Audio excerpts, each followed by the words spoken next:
How you doing, man?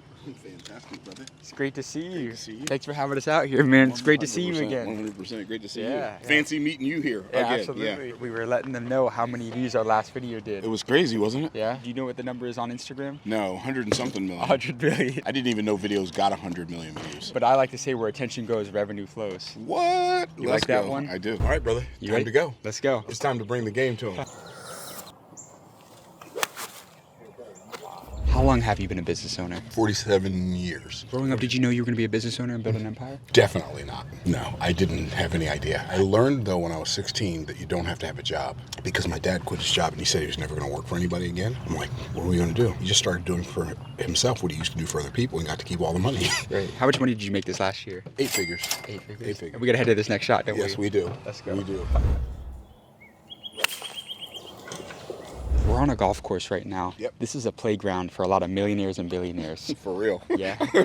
What do you notice about all the billionaires and the wealthiest people that you've met? What do the most successful do differently from everybody else? Hyper-focus on intention and ignore distraction. So you don't like diversifying. You like focus going deep on one thing. Well, diversifying is a different conversation. I don't like distractions. Intention is anything that moves the needle in your favor. Distraction is anything that you focus on that does not move the needle in your favor. In terms of how wealthy people play with their money, what do they do differently from everybody else? Ask me that question when we get over to T, because Easy. we got to get out of these I guys. got you. So you were saying? What do the wealthiest people do differently from everybody else? I think they perceive life differently as number one, but as a wealthy person, you don't view the primary purpose of money as paying bills. So poor people think the primary purpose of money is paying bills. Middle class people think the primary purpose of money is to maintain good credit so they can buy things they can't afford to impress people they don't know or like. Rich people believe the primary purpose of money is to turn it into more money. So that's like when I get $1, I want to turn it into 10 or preferably 100 or even 1,000 before I spend any of that dollar. What's the secret to being able to flip that money, to make that money work for you, to double and multiply and grow that money? Being able to perceive what's valuable to other people. So it doesn't matter whether you're trading stocks or whether you're investing in real estate or whether you're selling insurance. It doesn't matter. You have to solve somebody else's problem in order to solve your money problem. And you can't be focused on your money problem when you're solving it. You have to be focused on whatever their problem is. How old were you when you made your first million? I was 43. Maybe, no, I was 45. I was 45 when I made my But first. you had lost it when you had first made it. I had made $1 million a year for a couple of years in a row and then lost